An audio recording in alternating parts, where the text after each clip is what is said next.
Buenos dias. Ngayon mga Lodi, medyo makulimlim ang panahon dito sa Barcelona. Parang uulan.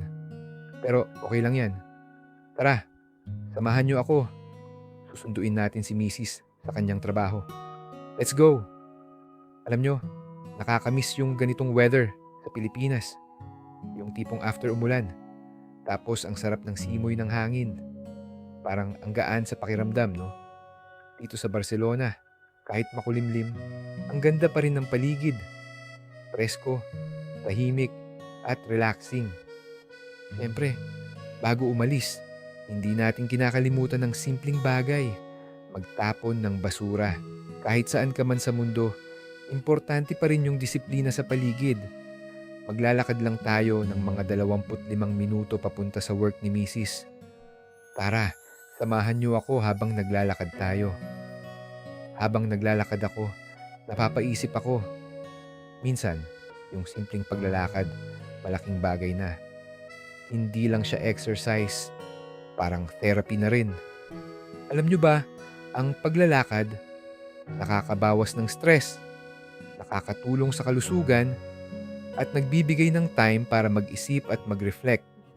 Kaya sa mga nanonood dyan, kahit busy kayo, try nyo maglakad kahit 10 hanggang 20 minuto lang sa isang araw. Malaking tulong yan sa katawan at isip. Isa pa sa napapansin ko dito sa Barcelona, ang ganda ng mga kalye. May maayos na sidewalk para sa mga tao. Kaya safe maglakad at iwas traffic. At tingnan nyo, ang daming halaman sa paligid. Kahit nasa city ka, parang may touch pa rin ng nature. Preskong presko yung hangin, kaya ang sarap maglakad.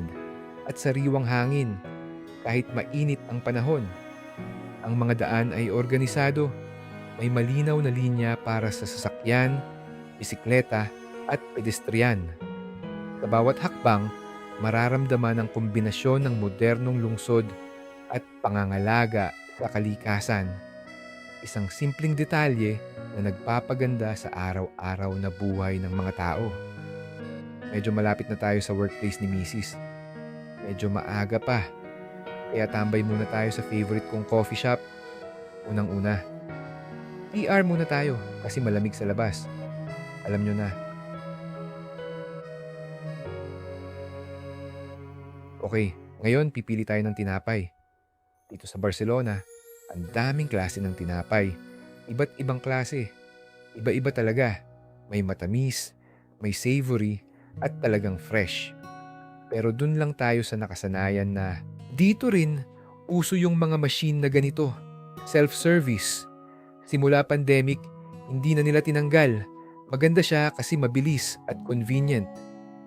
Pero, alam nyo, last time nakalimutan ko yung sukli ko sa ganitong machine. Sayang din ah.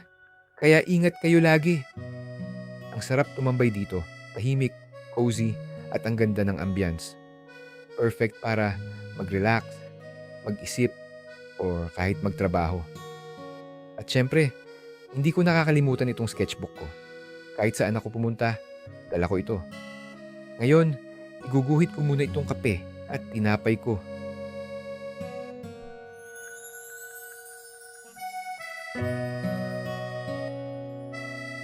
Tapos napansin ko yung mga nagtitinda.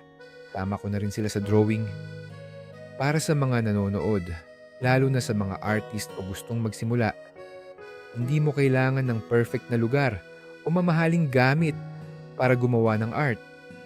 Minsan, tapat na yung kung nasaan ka ngayon, kung anong meron ka, at yung passion mo. Ang importante, nagsisimula ka. Kasi bawat guhit mo, kwento mo yun.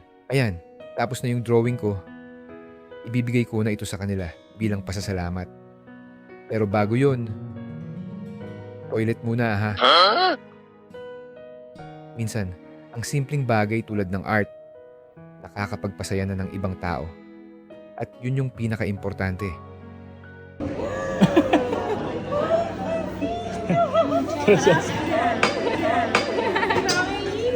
Ayan mga ka-vlog, hintayin na lang natin si Mrs.